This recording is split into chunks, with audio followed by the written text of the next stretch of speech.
Good morning, my dear students. How are you? I hope that you all are very fine. So, students, we were reading sentences, and sentence chapter 1 is already completed. So, now we are about to start new chapter, chapter 2, which is noun. So, if I talk about the definition of a noun, noun is the name of a person, place, or thing. I repeat, noun is the name of a person, place, or thing. So, this is the definition which you are familiar with for past few classes, for past few years, but here we have to go deeper into the meaning. By saying deeper into the meaning means we have to understand this chapter nouns with the help of this flow chart. Now let's see. Here you see a flow chart on your screen. So this noun is classified major categories in three major categories. The three major categories are concrete noun, abstract noun, and collective noun. Okay, so here in the flow chart you can see that this abstract noun and this collective noun is just of single type, but in concrete there is a huge further classification. Can you see this classification? So in my suggestion, first of all we should get done with this abstract and collective noun. So an abstract noun is a noun that shows the name of a quality, a feeling, or an idea. Okay, so abstract noun is the name of a quality. When there's a word that represents the quality or the feeling or the idea, we call it an abstract noun. Similarly, when there is a word that represents a group, then we call it a collective noun. By group, I say that when you see a group of cattle, okay, when you see a group of cattle, so it is the exact word for the group of cattle is the herd of cattle, HERD, the herd of cattle. Okay, so this is the very important point, that in case of cattle we don't say group of cattle, we say herd of cattle. Similarly, when there is a group of army men, okay, so we call it the battalion of army, the battalion of army. So for different kind of noun we have got different groups, and that group has got a special name, such as herd, swant, and swarms, and this battalion. Okay, so this was all about abstract noun and collective noun. Now going deeper for this concrete noun, a concrete noun can be of many types. Clear? And by saying concrete, you just take it with its literal meaning. Concrete means something which is very solid, means that is visible, that is there in the space in your daily life. So concrete noun can be of two types: proper noun or common noun. Proper noun or a common noun. The proper noun is a noun of person, place, or thing in particular. In particular. By saying in particular, you say that if your friend name, if the name of your friend is Ajay, for example. So when you call Ajay, then Ajay will reply you and not Sumit. I repeat कि जब आप अजय को call करते हो तो अजय आपसे बात करेगा, ना कि सुमित बात करेगा. क्लियर? मीन्स आप जिसको बुलाते हो वही आता है. ऐसा नहीं कि आप अजय को बुला रहे हो तो सुमित आ जाएगा, सुरेश आ जाएगा या अमित आ जाएगा. द पॉइंट इज कि प्रॉपर नाउन में यही होता है कि हर एक व्यक्ति का कोई विशेष नाम होता है. Every person has got a special name, and that special name is called a proper noun. Okay, yeah, in day to day we have got one name for more than two people, हम कहते हैं आपकी class में हो सकता है एक ही नाम के तीन स्टूडेंट्स होंगे, बट इट डजेंट मीन कि it becomes some other variety of noun. It is a proper noun. Clear? Now if I talk about the common noun, this common noun can be related to number or a gender. Clear? This common noun can be related with the number or the gender. So first of all we'll deal with the gender part. Okay, let's say there is a group of some men, men. Clear? So the name of these men are Amit,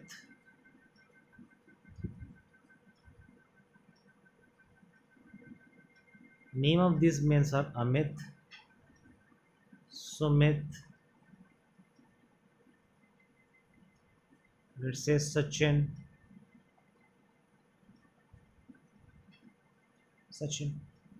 So these Amit, Sumit and Sachin are proper noun, but the word men is a noun, and that too is of common noun.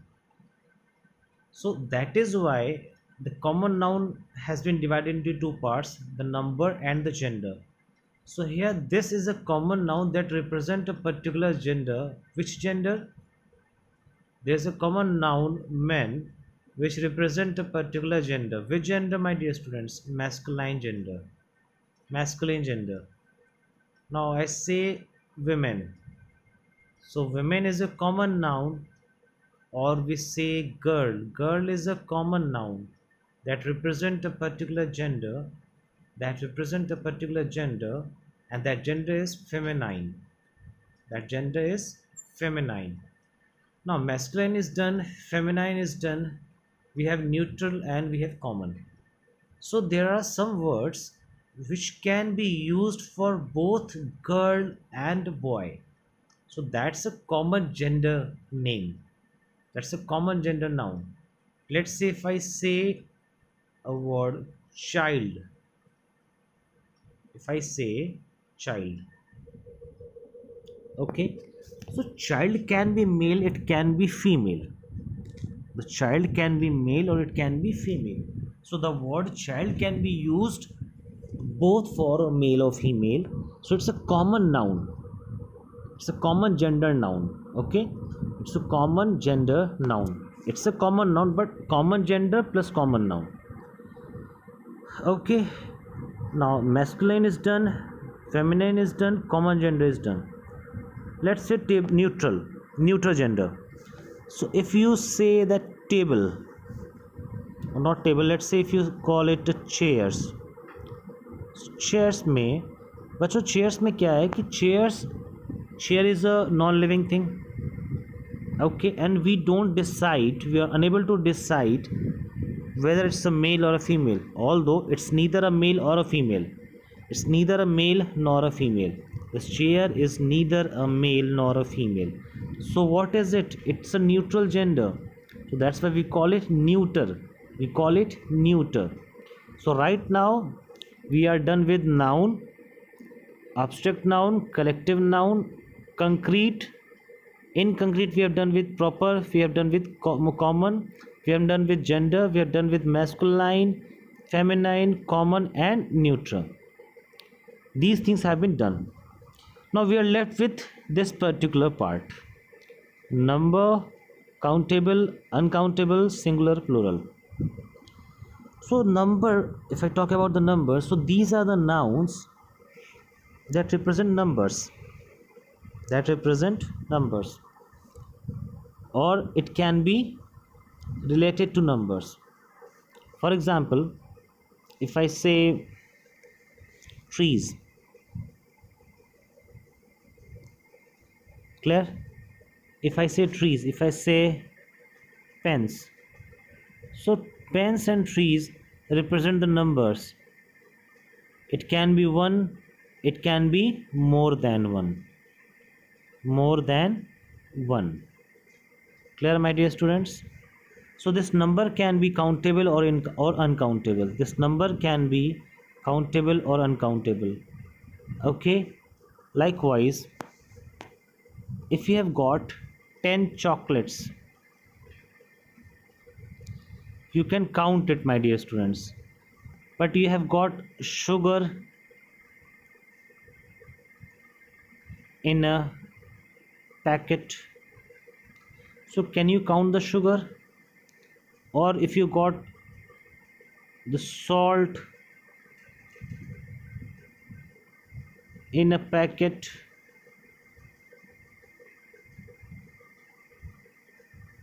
so can you count the salt? You cannot count the salt, and since you cannot count the salt, so it becomes an uncountable noun. Sugar becomes an uncountable noun, but trees, plants, rose or roses, you can count these nouns. Now the point is that here we have come to a point that a noun is a countable. So now if it's a countable noun, it can be either a singular or a plural.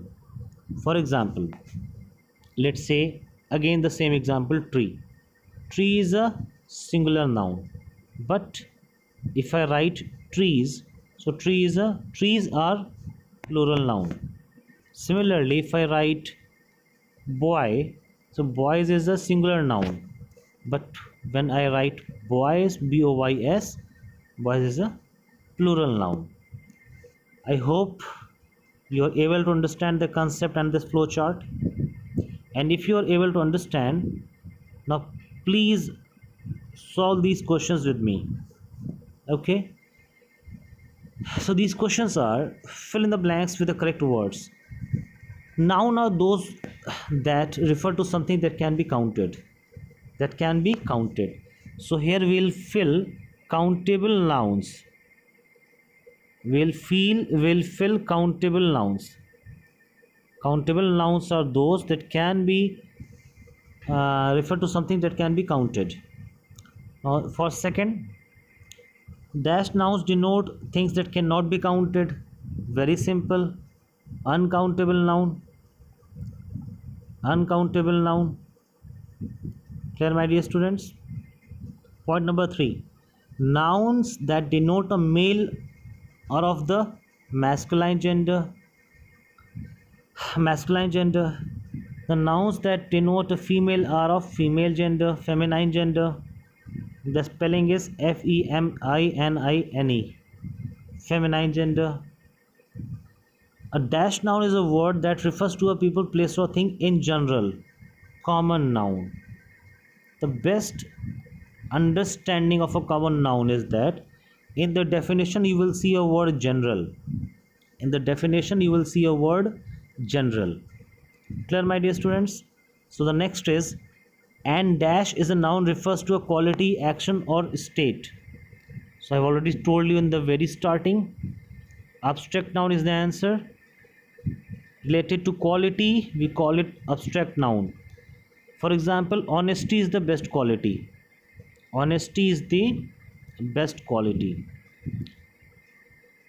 So here honesty is the abstract noun. Anger, happiness, sadness, so these all are abstract nouns. Moving further,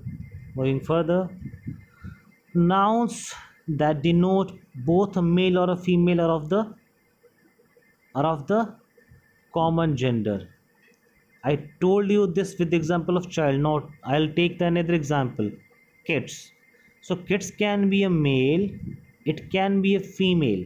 So kids can be used for both a male or a female. Therefore, this is a common gender. Clear? Example 8. A noun that denotes just one person, place, animal or thing is just one person. One person means single. Again, one person means single. Hence, singular countable noun. Clear, students? The last is, no, not the last, the ninth. A dash noun is the name of particular person. Particular word आ गया, ध्यान देना. यहाँ पे general आया था तो we kept common. Clear? यहाँ पे particular आया तो we'll say proper noun. Clear? चलो. A noun that denotes more than one person, place, animal or thing is plural countable noun. Because more than one हो गया ना, एक से अधिक हो गया. ठीक है. Now moving forward, a noun that denotes one thing, denotes things that are neither male nor female. So I also give the same example like table or chair. So these are the nouns that are neither male nor female. So these are actually from neuter gender. Neuter, neuter gender. Clear? Neuter gender. A dash noun refers to a group of persons, animal or things spoken as of one whole. Again, group. Group means collection, and for collection we have a specific type of noun, that is collective noun. Collective noun. Clear? So this was all about chapter part B of Let's Crack It में. ठीक है. So I have to solve these stuffs. To solve these stuffs, because I've already explained you the types of like I've already explained you the kinds of noun. Now moving forward, remember you have to solve this in your copy, or if not in your copy, then in your book at least.